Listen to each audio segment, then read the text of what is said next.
I stood at the sun gate of Machu Picchu at 6:14 a.m. on a freezing October morning, my hands shaking not from altitude but from the realization that this entire trip, from my apartment in Lima to this exact spot, cost me exactly $47.10. Not alone. Not points. Cash. 36 hours earlier, I was eating a $4 ceviche in Miraflores. The travel industry has spent decades convincing you that seeing this wonder costs $1,000 or more. I found the crack in the system, and I walked right through it. Here's the secret nobody talks about. The classic Inca trail costs $400 to $600. But there's an alternative, the Saucante trek to the Hydroelectrica checkpoint. I paid a local guide in Malapeta $33.80 for 5 days of hiking. He picked me up at a dirt bus stop at 5:47 a.m., and we walked through cloud forests, past waterfalls, and over a 4,600-meter pass. The last 10 kilometers follow train tracks into Aguas Calientes. That final stretch? That's the loophole that agencies mark up 10 times. I walked it for $3 in snacks. I don't make these videos for algorithms. I make them because I've seen the other side. If this story made you feel something, if you felt that pull in your chest when I mentioned $47, then do me a favor. Hit like. That tells YouTube that real, wild stories matter more than generic listicles. Then send this to one friend who dreams of traveling but thinks it's a rich person's game. Send it with the message, I found a way. Then follow the channel, because I have 53 more countries of hidden systems to show you.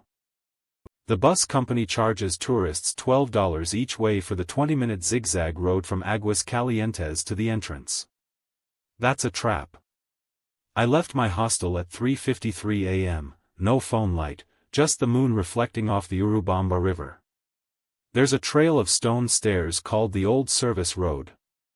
1,600 steps, cutting through the dark forest, bypassing every bus. I reached the gate at 4:47 a.m., already first in line. The hike cost me exactly $0. And I didn't pay the $32 entrance fee that most tourists think is mandatory, because I'll tell you how next. Machu Picchu entrance is notoriously split into 2 circuits. Circuit 2, the classic photo route, costs $32. But Circuit 4, the Huayna access, is actually a different gate. Here's the trick, I booked the Museo de Sitio Manuel Chávez Balón ticket for $6.20. That ticket includes a guided walk through the lower terraces and the museum. But the museum path dead ends at a guard post that doesn't check tickets after 11 a.m., the guards change shifts. I walked past at 11:17 a.m. and spent the next 6 hours exploring the entire complex legally, just not on the main path. Same view. The tourist train, Peru Rail or Inca Rail, charges $72 from Cusco. I sat next to a woman named Sofia who sold choclo con queso at San Pedro Market. She told me about the Tren Local, a cargo train that leaves from Poroy Station at 5:30 a.m. No reservations. No websites. I showed up at 4:45 a.m., paid $8.40 in cash to a man in a dirty orange vest, and sat on a metal bench for 4 hours. The train stopped at every tiny village. Kids waved. I ate boiled potatoes from a paper bag. That train ride was the most beautiful hour of my life, plus $63 stayed in my pocket. Aguas Calientes hostels average $20 to $30 a night for a bunk. I found a family-run hostel called Hostal Ocho through a Cusco Facebook group. The owner, a woman named Rosa, wanted her son to learn English for university. I offered 2 hours of conversation practice per day in exchange for a room. I stayed 5 nights. Cost, $0, plus the vocabulary lessons I gave between sips of coca tea. She even fed me dinner twice, lomo saltado and a quinoa soup that tasted like my grandmother's. I tipped her 40 sols at the end. That's about $10 for 5 nights. Most tourists spend a fortune on altitude sickness pills, oxygen cans, and coca leaves from overpriced Cusco shops.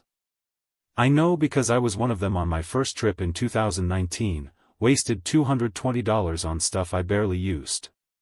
Here's the real trick: I flew into Juliaca Airport instead of Cusco.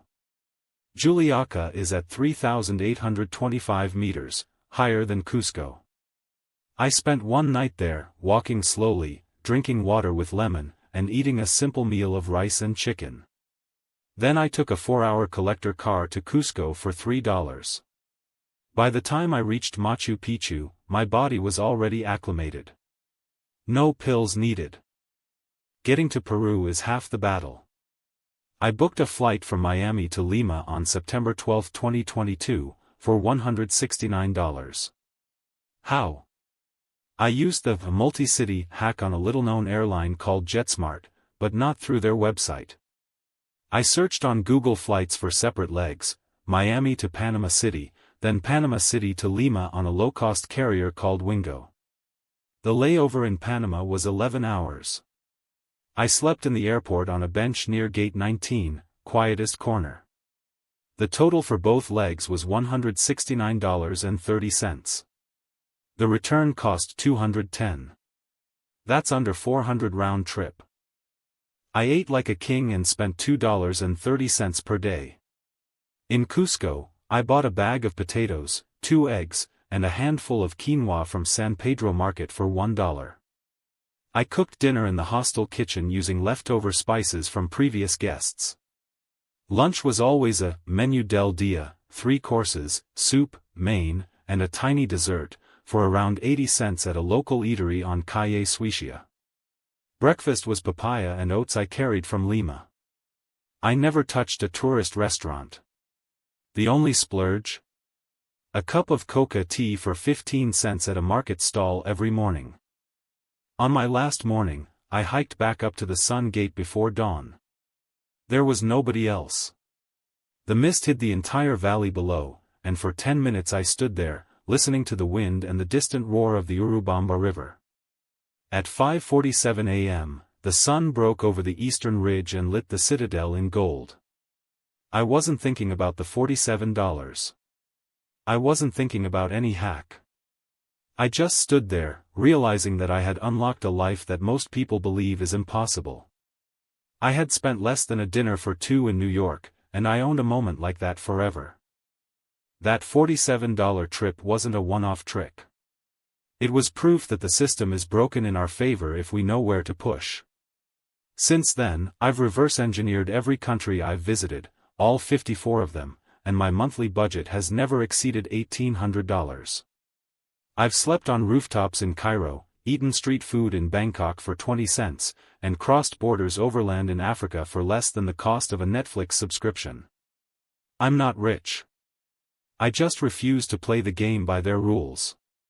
If you want the exact playbook, every loophole, every hack, every secret, hit subscribe. I'll show you how to live like this.